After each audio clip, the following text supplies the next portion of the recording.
don't know why. Do you only get one of those shirts? Yeah, I wanted to see what it looked like. It looks good. They'll be coming more. Don't worry. Oh, here's Captain Cuntbag. Hello. Hello. Dude, my work computer is all fucked up. Sorry. Oh, here we go. Oh, okay. No, it's good. Right off the bat. I thought I shut it off when I left work, but my battery was dead, and then I had to like reboot it like a jerk off. So. Like 5 minutes before we start recording. Nice job, Bill. I was on. I was trying to get it to work. Mm-hmm. I like your hat, America. Thank you. It's a nice looking hat. Good. Looks good. Bill, how was your day at work today? Long. It's not great. It's a long day. A lot. Lot. Well, I hope we can do our best to put you in a better mood tonight. Although we're coming off. No. I'm not in a better mood after what I just fucking witnessed. Pretty fucking unbelievable. Yeah. You know what? I'm gonna hop on this bad mood train. Ray might be the only one in the good mood. He's eating fucking bugles and smiling his ass off. But, Jesus. Jesus. They look like bugles. Remember bugles? Do they still sell bugles? My mom eats. I don't want a mom joke, but my mom eats bugles. Only poor people eat bugles. Bill calls his dick a bugle. All right, so look, welcome to the Simple Mind Sports Show. It's good to be an angry edition, but it is the Wednesday edition. Welcome.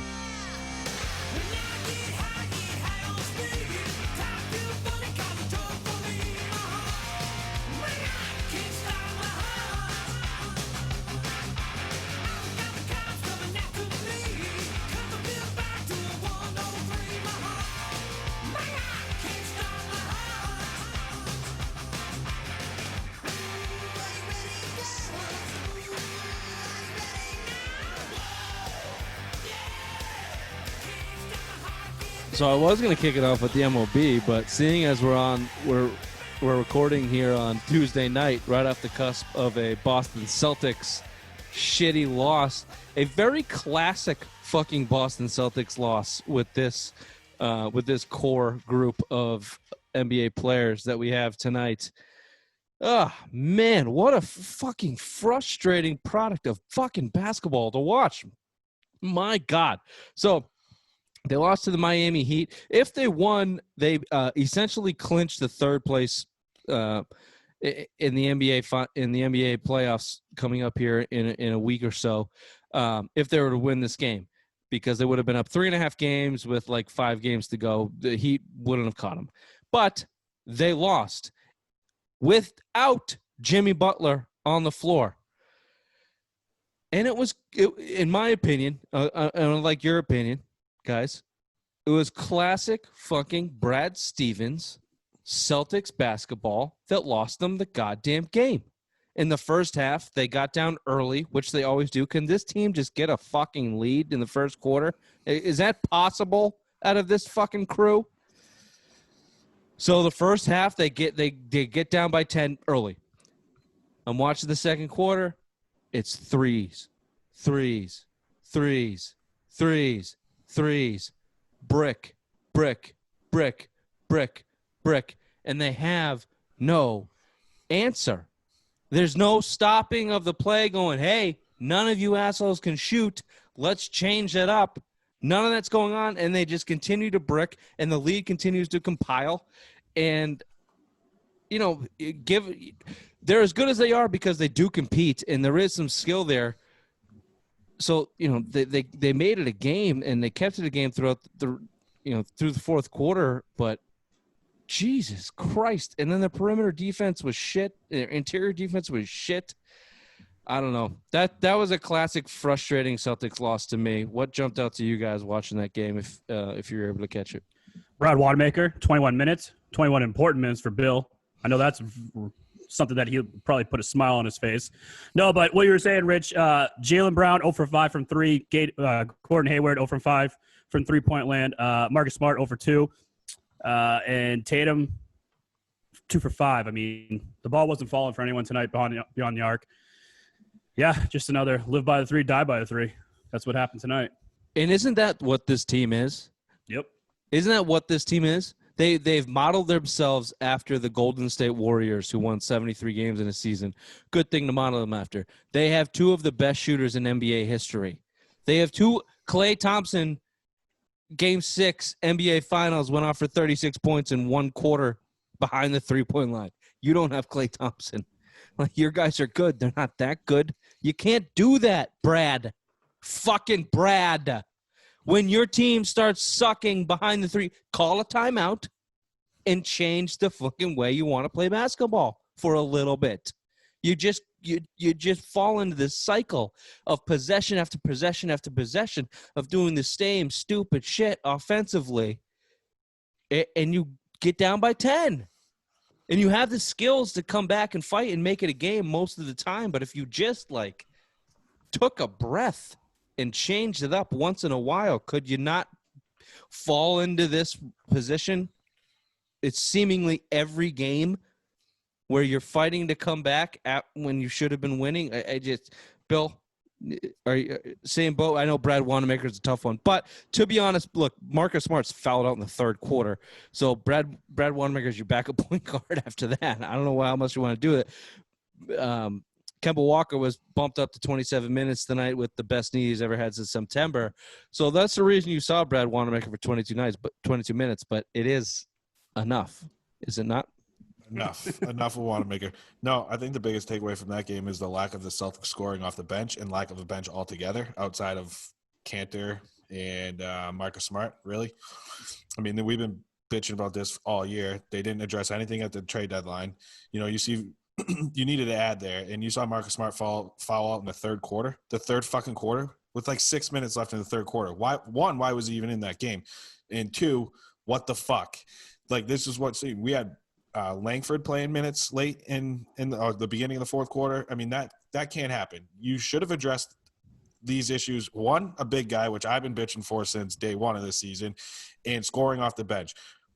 Danny did nothing to address it, and you saw the flaws of it tonight when you were down Tatum and you were down Marcus Smart and you have half a Kemba Walker. That's what you're seeing it right there. And if we can't get any decent production off the bench, this team's not going far. I'm gonna, yeah, you're right. You are right, Bill. But my point that I've been arguing against that, I haven't been arguing against it. I've been arguing against you that they don't need a big man. They need someone who can score off the bench. They need someone who can light up off the bench, which is kind of what you're saying. But the reason, look, you have 4 all-stars, and people focus on the bench like there's nobody there. But starter, bench player, it doesn't really fucking matter. If you're a good enough coach, you can figure it out. You got Tatum, Brown, Kemba, and Hayward, who should be able to go in there, dissect their minutes however you want. You got a guy on the court that can go produce and create offense one way or another at all points in time. The problem is the leeway that is given to guys like Brad Wanamaker and Semi Ojeleye, who I saw tonight shoot a 33-foot fucking three-pointer with about 10 seconds left on the shot clock with someone in his face. What are we doing? Why are you granting those players that why does Marcus Smart hold the record for most three-pointers made in a Celtics game in Celtics history when there's guys like Larry Bird in your franchise? It's that type of basketball that is the reason I'm not quite on the fire Brad shade like you guys are, but I'm fucking getting pretty close because I watch games like this. Call a timeout. Make a change, make an adjustment. Don't let your guys just go out there and keep hucking fucking threes and settling for threes in the second quarter, hoping they go in. Look, if they go in, you're good. You got a 26-point lead against the Blazers at half. When they stop going in, you lose it.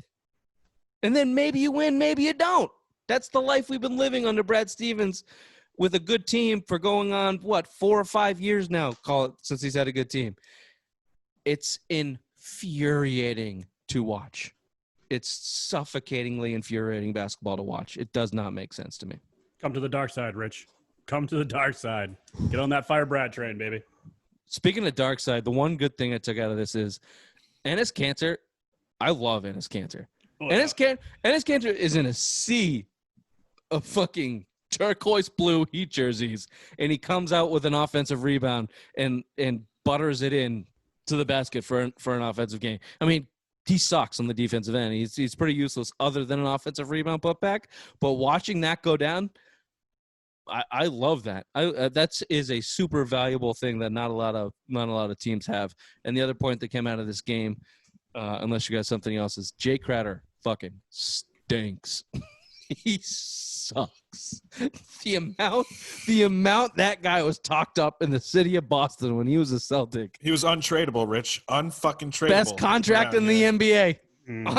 That guy fucking sucked here, and he sucks there, and he sucked in Cleveland, and he sucked in Utah. He sucks. It's very discouraging they lost without Jimmy Butler. Like, come on. I give Eric Spoelstra some credit, too. I always thought it was LeBron there, but I think after LeBron left, you've kind of seen how decent of a coach he's really as. I mean, they're competing every year for the playoff spot, and they just got Andre Iguodala, too. So they could be a scary out in the playoffs. You know, he's a trusted veteran. He's got 3 ships. You know, I mean, he's great on the defensive end. So, I mean, that – he was Finals MVP, too. Yeah, Finals MVP. So, I mean, you're still looking at a pretty solid team. And Dragic, he's Dragon Bender. Dragon Bender is what I've been calling him because I can't pronounce his last name. And he's the airbender dragon guy. He looked good. Yeah. He's looked good. He's healthy again. Silky fucking lefty, dude. You cannot never count out the silky lefties. Look, I will say this about the Jimmy Butler thing, Bill. Yeah, it is discouraging in one way, but it's not in the other way. Because you see this a lot with teams when they lose their main guy. Everybody else elevates their game and they play a team game for one night, right? Jimmy Butler is going to be a difference maker on that team if they're ever going to do something, and the game looks differently if Jimmy Butler's in that game. I'm not saying that the Celtics might win, but Dragon Bender doesn't go off for 25 points off the bench. You don't see the offensive production from the guys that you're seeing. The game's just a little bit different, and therefore the Celtics defense can be a little bit different. You see that in the NBA from time to time when you walk in and you have to kind of change your defensive approach. I'm not making an excuse for the Celtics, but I guess what I'm saying is I don't look at it in a negative, as much of a negative way as you just presented it because Jimmy Butler was off the court. I just think it was a different team that they were playing. I don't think that if Jimmy Butler came on, they would have lost by 20. I think it just would have been different. I guess that's all I'm saying. Moving on to the MLB and the shit. Continue on with the shit shows. MLB. So we touched this on a little bit on Monday headlines, but I just wanted to dive into how much of a shit show Major League Baseball actually is. Because, boys and girls, ladies and gentlemen, the MLB did not get through one weekend of baseball without a COVID outbreak and having to cancel or postpone games. And now that we are a week into baseball, the second infraction of COVID has happened with the St. Louis Cardinals, who have going on, I think, another 13 cases on field, off field, and are heavily linked to behavior that is not looked fondly upon, shall we say? They, by a report for John Heyman, said that they had gone to the casino the night before these tests went from. Is a casino not the biggest fucking cesspool for a disease to just conjure and spread? Like, they're recycling oxygen into your own. There's no windows. There's nowhere air to go. You're sitting next to degenerates for hours at a time, smoking, drinking, diminishing your immune system with every second you're in there. And these fucking assholes on the St. Louis Cardinals decided that was a good idea to do. Go to a fucking casino. So we now, in repercussions to that, they have postponed their series last weekend against the Brewers. Their current series against Detroit has continued to be postponed and pushed. And the Field of Dream games that we know Mr. Old Balls, the biggest Kevin Costner fan in the world, has been canceled. Field of Dreams was, obviously based off the movie. They built this field in the middle of Iowa, and they're going to play a Major League Baseball game there. And that's been canceled because obviously the St. Louis Cardinals cannot participate. They're blaming it on logistics, but let's be real. It's because of the pussy. I want to get your thoughts on the Cardinals, and then I just have a couple things to say about Major League Baseball. Raymond, what was just go ahead. Cardinals went to a casino. So when you said it's like a cesspool, wouldn't you call us idiots then, Rich, for before going to the dairy field to play golf, going to Billy Badware's house in that cesspool where it smells of drugs, alcohol, cigarettes, prostitutes? Allegedly. Well, our podcast is called Simple Mind Sports Show. It's not called the St. Louis Cardinals. So, look, we have an out there. But even so, there's no roulette at Bill's house. Not that I saw. You didn't go in the basement. Clearly, you didn't go downstairs. I don't have a back room casino in my basement. I mean, there's a couple Puerto Ricans playing Russian roulette down there. Yep. There's different rooms, throwing shillings in the middle. Yeah, high stakes gambling going on by the laundry washer and dryer. Bill, you wash your shit? Yeah, all the time. I just did laundry tonight. Attaboy, Tailspin. What did you think of the St. Louis Cardinals? We're still in the midst of it. It's just fucking. I'm having a hard time framing the way I want to talk about the subject because it's so fucking ridiculous. Yeah, I mean, you're seeing two teams now clearly breaking protocols. They're clearly idiots. This season's not going to last if we keep seeing problems like this. There's no fucking way. You can't get it. Dude, 2 weeks into the season, in a 60-game season, you can't get your teams to fucking just shelter in place or whatever the fuck you want to call it. Quarantine yourself while you're on the road instead of chasing fucking going to casinos. Come on.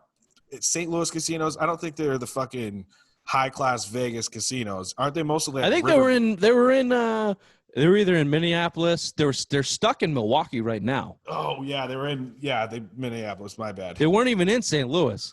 They're trying to come up with reports saying that they picked up COVID in St. Louis, but come on. Well, yeah. Either way, John Heyman is a respected reporter. It was also picked up by another guy that's on the ground there. You got two sources saying that they went to a casino after the same. It's been from multiple sources that the Marlins went to the strip club in Atlanta, and then they're trying to pin it on, Starbucks. Derek fucking Jeter, the captain, came out and said they didn't go to a strip club. They just went out for some milk. Oh, and clothes. They needed some new clothes. Don't forget that. Fucking milk and cookies. What's that code for, Derek? Just fucking unbelievable shit. Cocaine. Okay, thank you for clearing that up. Yeah. So in repercussions in that, Raymond, do we lose you, buddy? Look at that idiot. Yeah, we did. Whose internet sucks now? You fucking. Never mind. All right, let us know when you come back. Kemba's out tomorrow versus the Nets. Shocker. Oh, that's good. That's good stuff. We'll continue on with Dr. Big Mac until he comes back here. So. The follow-up to the fucking corona outbreak in St. Louis, Rob Manfred came out over the weekend and essentially threatened the MLB Players Association, saying, get your shit together, stop letting these players get COVID. And then on Monday, in classic Manfred fashion, completely walked it back and said, basically said, quote unquote, we're playing the whole season. We're not quitters. It's just such a stupid fucking thing to say to begin with. The owner's got in his ear. It's like, dude, come on. We just fought about this for how long? We finally get the season going, and now you're threatening to cancel it. But, I mean, I don't blame him. Again, it's 2 weeks into the fucking season, and you can't get guys to not go to a casino and not go to a fucking strip club. They don't care, Bill. They don't care. They don't care because they're still getting their money. They're just a fucking bunch of dopes. They don't know what they're doing. They spent 3 months to argue over their financials, and they never figured out how they actually wanted to play the fucking season. They never figured out how they wanted to play the season, and now you're looking at a repercussion of these young 20-year-old kids that are getting paid millions and millions of dollars, and all they have to do is abide by the laws for at best 4 months, more than likely 2 months for most of them. And they won't do it because no one gives a shit. Fuck you, baseball. You're dead to me. you're on the list. You guys anything to finish up with baseball? Other than the fact that we won't be able to see Kevin Costner throw the first pitch out. That's what hurts the most. That's what hurts the most. It's a tough pill to swallow, Billy Badwards. I'm sorry. It's too much, like I said, it's too much travel. That's what I think. And you can't control your players. The owners got to do a better job controlling your players. If that's not going to happen, then the season's you're going to miss all these games. You've already. Is it travel though, Bill? Is it travel though? Because you have two teams. I don't you have think two teams that have an outbreak, and the two teams did not spread that to anybody else. It's within their own clubs. Yeah, but it's still going out. You're still breaking protocols. What I mean to say is they're breaking the protocol. That's what it is. And if you can't control your guys, this is going to continuously happen. Like, Jesus Christ. Oh, Florida said they went to a dinner at Rojas's house. Like, come on. You got COVID. Fuck off. It's ridiculous. No, they're lying. But the reason I bring up travel is because let me push this to the NFL. We'll skip over the NHL for a second, and let's talk about the opt-out situation going on with the NFL. Obviously, that has something to do with the COVID protocols. So let me just lay this out for you. So this week in the NFL, they have the Players Association and the NFL has agreed upon essentially a CBA for the 2020 season. And in that included an opt-out clause for the players. I was originally confused by this because I just thought there was an opt-out date. I thought they put a deadline on it, said you got to opt out by this date. After that, you can't opt out anymore. That was reported originally. I didn't do enough research on it, obviously, to figure out what the fucking actual deal was. Here's the actual deal. The Players Association and the NFL were in negotiations to finalize their CBA. The CBA, which was, to my knowledge, finalized this week, had things like, important things like, in association to players' salaries, if the league is canceled due to COVID, if your salary is guaranteed throughout the season, you still get paid. Unless there are clauses within your contract where you are getting a check week 1, 4, and 8, and the season is canceled in week 6, you don't get a check in week 8. But essentially, they negotiated how players are going to get paid if the COVID fucks up the season. They also negotiated things like suspensions and fines for high-risk COVID behaviors. If you refuse to get tested or refuse to wear a mask, you get a $50,000 fine. Players are not allowed to go to nightclubs, bars, concerts, or house parties with over 10 people not wearing protective gear or protective facial, whatever the fuck they want to describe it as.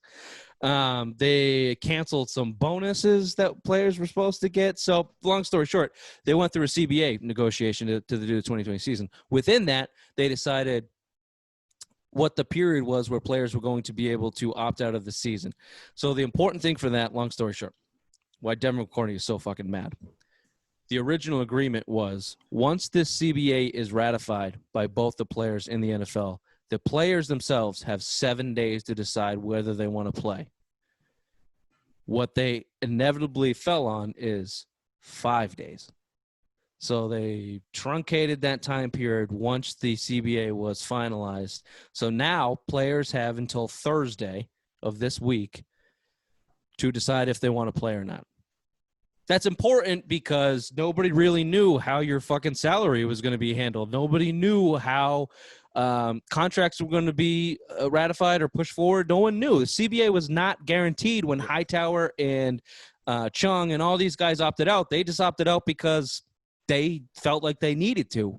And McCourty is one of the guys pushing the charge of, I need to know what my fucking $10.75 million signing bonus is going to look like this year if I decide not to play. Sorry, that was a lot of talking. Do you guys have anything on the NFL and the way that they are moving forward with their initial, COVID response from a player negotiation standpoint? Go ahead, Raymond. So I want to backtrack to April when the NFL had the draft and Roger Goodell came out and said, no more than 10 people at your draft parties. You know, you're going to be on camera, pretty much, behave. This is COVID times. And after Joe Burrows, the next great quarterback in the NFL, got drafted, you saw all these draft parties of like people just telling the background to shut the fuck up because there was crowds and crowds of people at these houses having draft day parties. This is going to be the NFL season. These guys will not be able to stay home, stay away from the club, stay away from house parties, anything like that. This is going to be a bigger disaster than MLB. Mark my words. Yeah, it was the funniest thing when they're trying to hide them down behind glass windows. That was the best. And they're standing in a spread of food that looks like it's for 300 fucking people. Yeah. And I read a rumor, not a credible site, but a rumor today that an NFL player rented out an Airbnb in LA and 4 people got shot at it. And there was a shit ton of people there. So we're not actual media. You can say who the player is. No, they didn't say that. So the source, it was like, what was it? Total TMZ. Sports. No, it was like TMZ Total is Sports, reporting whatever. too. Did they report it? Yeah. Yeah, so in the party from the picture I saw, there was a shit ton of people there. They're not going to do this, and they're finding people because they're making them wear those chips so they can trace contact people. If we're all standing next to each other, the chip will tell you who you're standing next to. Dude, they're going crazy. Those players are not going to hear that. They're not going to. It's like a GPS monitor. There's no fucking way. Dak Prescott, Zeke Elliott had a fucking rager already. Like, dude, come on. Bill, Raymond, Yes, sir. they ratified the CBA. It's done. It's done, baby. You are not the MLBPA. You don't have that kind of power. The MLBPA is the most powerful union in the country. Frankly, they have more power than anybody. You think the NFL Players Association is going to do shit? Tom Brady, the greatest football player of all time, has not said anything about the COVID situation. He wants to go play football. These guys want to go play football because they don't have their contracts guaranteed for 16 years like fucking Mookie Betts. They don't get guaranteed contracts. And you have an entire country of players, of D1 football players that don't have an opportunity because you don't have a minor league baseball system like baseball does. I get off the train when people start comparing the MLB and the NFL. There's one comparison. They both got to play a full season compared to the NBA and NHL. That's it. The MLB is fucking inept, and nobody in that league wanted to make it happen. There are at least people in this league that want to make it happen. Now, what you're saying is correct. You still have young 20-year-old millionaires. They're going to be dumb and stupid and assholes. But do you think the NFL lacks the balls to find these guys and kick them out of the league the way the MLB does? No. That's what I'm saying. No. I'm bringing that up. You said they're going to get fined $50,000. A lot of these guys are going to be writing fucking checks all year long. Yeah, no, that's my point too. Once. They're not going to keep doing that shit. Like we think that because they're millionaires that $50,000 is not anything to them. No. $50,000 is anything to anybody. So you do not want to keep writing fucking checks to the NFL. Number one, yes, they are dumb and they are assholes, but do you think that they're just going to do it out of fucking spite? Those players don't last in the NFL.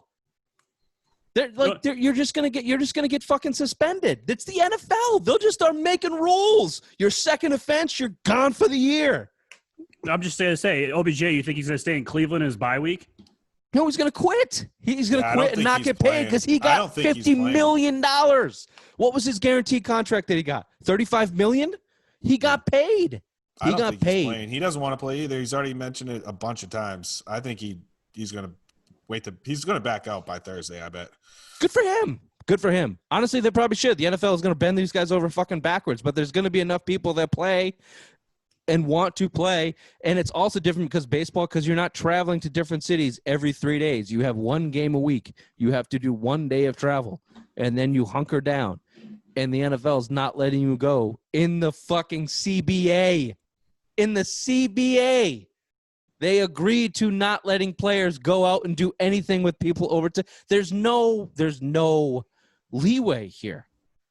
So you're just going to see Roger Goodell and his big, stupid fucking gavel and whatever he wants to do, he's going to do to make sure the revenue streams continue to. Zeke Elliott, you want to go have a party? Cool. $600,000.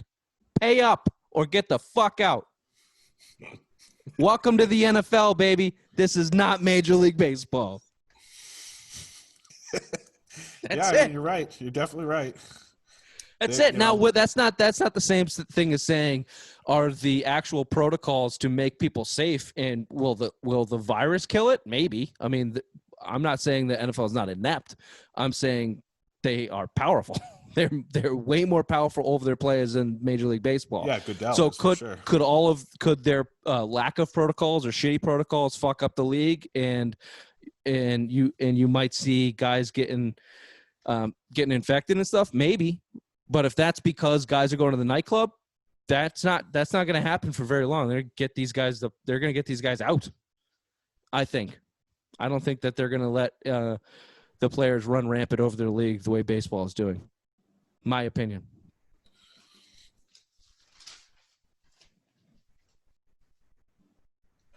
I agree. I thought we were moving on. I thought you were done. I thought we were done too. I was waiting for you to go to the next topic. I didn't think you guys were so easily swayed, you fucking simple minds. No, all right. NHL. Give you a little update on the NHL. Canadiens drop one to the Penguins. So we got 1-1 on the Canadiens, Bill. You're breathing a little easier? A little bit. No, the Bruins should be. I would rather Canadians beat the Penguins. That's for sure. Penguins are getting healthy. So, I mean, I think Bruins have an easier path if they play the Canadians than the Penguins. I'd rather Canadians win because right now, the way the Bruins are looking, you're playing the Penguins in round 1 of the NHL playoffs. So, yeah, that sucks. And they're getting healthy, and they have championship material on that team. You know, their goalies won 2 cups, so we'll see. Maple Leafs tied it up after a bad first loss to the Blue Jackets. That's an 8-9 matchup, but people have been looking at the Maple Leafs like most people in Toronto saying you should probably do something here quickly. Has the Toronto Maple Leafs become the worst loser franchise in sports history, or are the Clippers still holding that? Clippers. They're pretty bad. Yeah, Toronto's aren't there yet. Toronto's at least won something. Yeah, it might have been 60 years ago, but they won something. The Clippers, nothing. Them and the Detroit Lions. Detroit Lions is a good one. If Kawhi goes and gets a ship this year, they pass Toronto. And Detroit. Detroit has to be considered 1, 2, and 3. Yeah, the Lions are fucking. And bad. I couldn't even tell you who in baseball, honestly, because there's been Indians. Yeah, I guess you go Indians.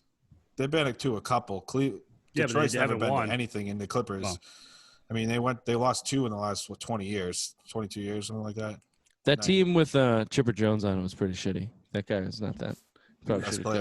Best third baseman of all time. Suck my dick. All right. Rangers on the verge of elimination. Who really cares? They're 11th seed. Dude, they're not even starting Lundqvist. Shouldn't even have been in there to begin with. Islanders are up 2-0 against the Panthers. They should clean that up tomorrow. That's the East. We'll touch on the West when it's important. More importantly to us, we didn't touch on this on Monday's headlines. Tuukka Rask of the Boston Bruins claimed that he had a cough and he clicked yes on an app and then saw a bunch of red lights. And that's why he was not allowed to play in the first round-robin game against the Flyers over the weekend, which dictates the standings for the NHL playoffs. I'm just going to try and say it louder, and maybe Bruce Cassidy will fucking hear me. Acting like these games don't count, and Tuukka Rask seeing flashing lights. Are we sure those just weren't PTSD lights from the fucking scrimmage against the Blue Jackets from all the goals he let in? I stand by my Bruce Cassidy sat him down take.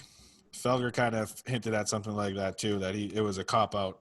He had a good point on the way home too, that something was fishy there, and I stand by my Cassidy take. He sat him. He sucked. You know, and even Marchand in the press conference, they were laughing about it. Kind of, he had to put his head down because he was laughing when he was talking about the flashing lights. So you think that that's a lie? Yes. So you don't believe that the automatic 2-day quarantine is real? I think he could have. I thought I had a cough, so I hit it. I thought it was Cassidy saying something, but I mean, I stand. All right, so let me plant your scenario, Bill, because this is my follow-up question to this. If what you're saying is true, there's 2 things that I need to know. Number one is this, I clicked yes on the app and I was forced to do a 2-day quarantine. Is that real or is that bullshit? Because if it's bullshit, I don't have anything to say. I don't know, because he said he had to do 2 negative tests. Which I have to believe. Yeah, I guess so. I have to believe that, right?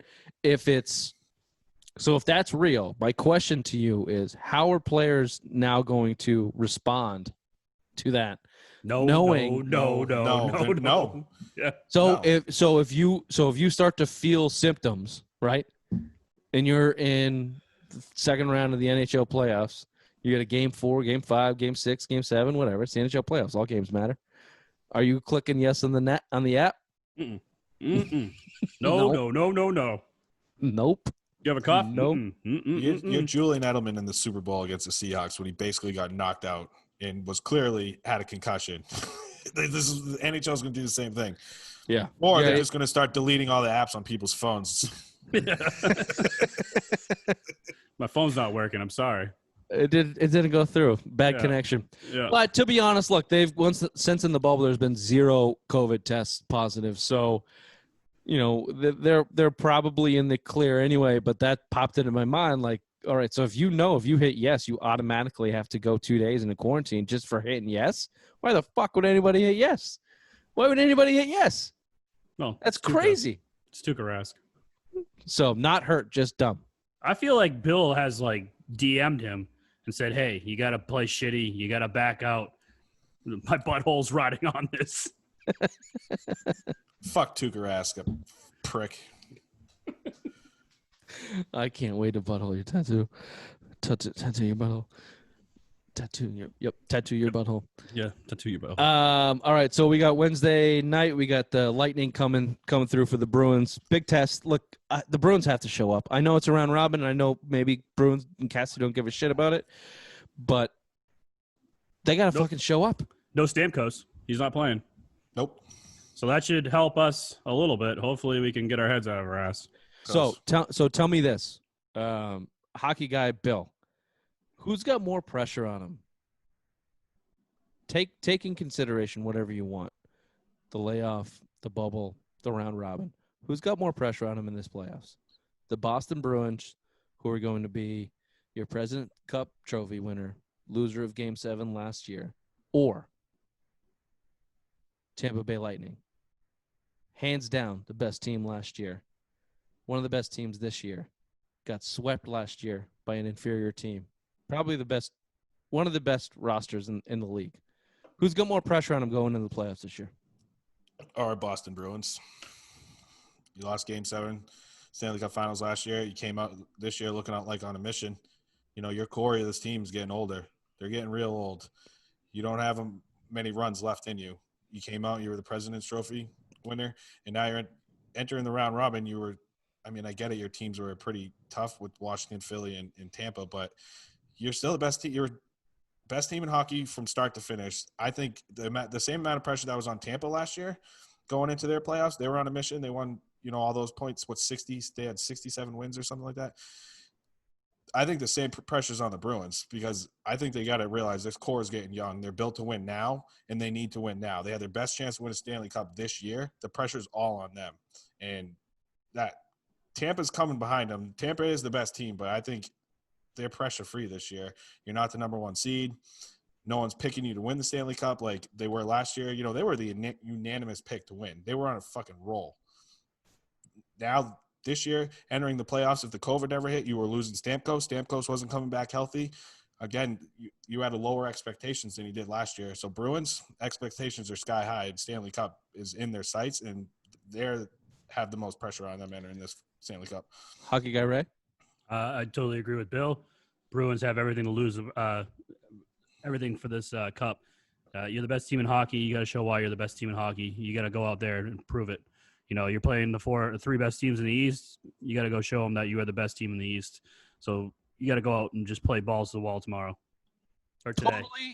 Totally disagree with you guys. Yeah, of course you do. Absolutely fucking disagree with you guys. Look, there's no question that Boston has a ton of pressure on them. This question would not be interesting if it wasn't close. But I disagree with you because, number one, we're from Boston. We know what that window looks like, and we come from a championship team. So the idea of the Bruins going to 2 Stanley Cups in 13 and last year, losing in Game 6, then losing in Game 7 is you didn't win, so it's unspeakable to us. You don't get credit for that.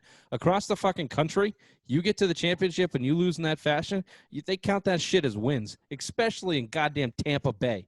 So when Tampa Bay Lightning got swept in the first round last year, that was unexcusable. Absolutely fucking unexcusable. Because I'll tell you this, if the Bruins had to play the Lightning, we would not be talking about a team that lost in Game 7 in the Stanley Cup Finals and had something to redeem. They would have fucking lost to the Lightning. They would have. And so would probably everybody else. They just happened to the Blue Jackets had a horseshoe up their ass, or the Lightning just didn't show up to play. One or the other. They have a better roster than the Bruins. They're not that young either, Bill. They're not that young either. And some of these guys have excellent careers without a Stanley Cup next to their name, and they need to get one of those. And Vasilevsky is the guy that needs to really cement his place in the NHL as a top goalie. And to get swept in the first round when you're the best team in the league, that's gonna haunt you until you go and win one. So I don't totally disagree with you. Obviously, I'm from Boston. The Bruins were the best team in the league when the COVID hit, but we are in unprecedented times. It's almost like a restart. You got to come back and go, what do these teams have to offer at this point 4 months later? And your point of they were missing Stamkos going into the playoffs to begin with, well, they should have him back now. They should have him back. So you get your best player back, and you still get the best roster in the East at least. They should win. They're better than the fucking Bruins. They're better than them. They should win. They're better than the Bruins. So they are better than the Bruins, but I don't think that's putting pressure on them to beat them. The Bruins are the number one team, and they were by far the best team. It was 4 months ago. We're seeing it now. Rich, doesn't matter. There shouldn't be pressure on anybody, really, if you think about it, because everyone's starting with a new slate. Oh, you don't think there's pressure on the Penguins to beat the 12-seed Canadians? You don't think that's why they lost Game 1? Because of pressure? Of course. It's the NHL playoffs, baby. Pressure fucking makes diamonds or makes shit. That's the whole point. That's probably why the Bruins look like shit in the first fucking game. How old's Stamkos? He's got to be early 30s. 29. 29? Jesus, how long has he been in the league? Long time. So, I mean, how many championships does he have, Bill? He came none. It's all right. He'll get one this year. Okay. So, thank you. You're right. He should get one this year because they're the best team in the East. Second. Points-wise. Bruins were still 8 points better. They were still 8 points better. Turned your phone off at 5 o'clock today, Wednesday, because Bruins play at 4. So when they're fucking spanking the Lightning, shut your phone off, asshole. You talking to me? Yeah, I'm talking to you. Oh, Hockey Guy Ray coming in hot with some Bruins takes. I didn't say the Bruins were going to be losing. Jeez. You just said it. You just said it, that they're going to get their ass kicked today. Took that a little personally. Jesus Christ. I know we're a day late, but I just wanted to happy birthday to you. Happy birthday to Dead people, no? Dead people don't get birthdays.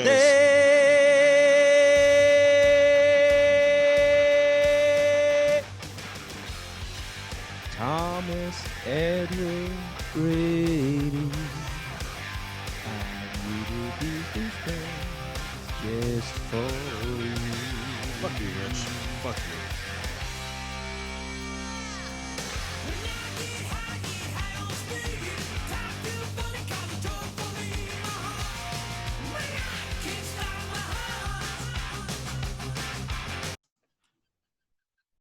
This has been the Simple Minds Sports Show Wednesday headlines, Wednesday edition. Oh, Ray, I'm sorry. I didn't unmute you. My bad. There you go. Did you have something to say? Yeah, dead people don't get birthdays. Okay. Good night, boys. Good night.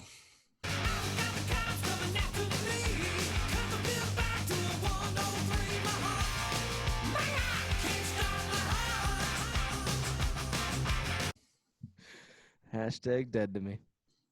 People get very upset about that. And Very, I love it. very upset. Oh, my God. I know, right? Dude, I love it. Love it.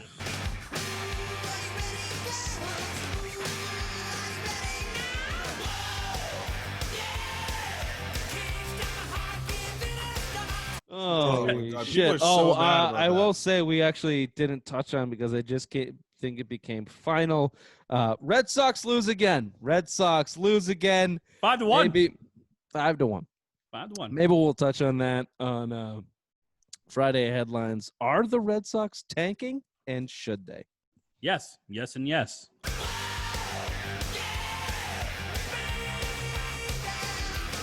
But what is wrong? What is wrong, It's a Bill? long day. I'm tired. Leave me alone.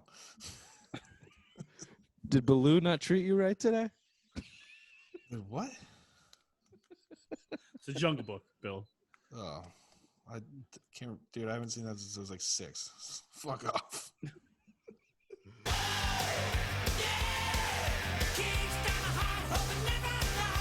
I'm going to bed. We're done. Shit. All right, Tailspin. Thanks for joining.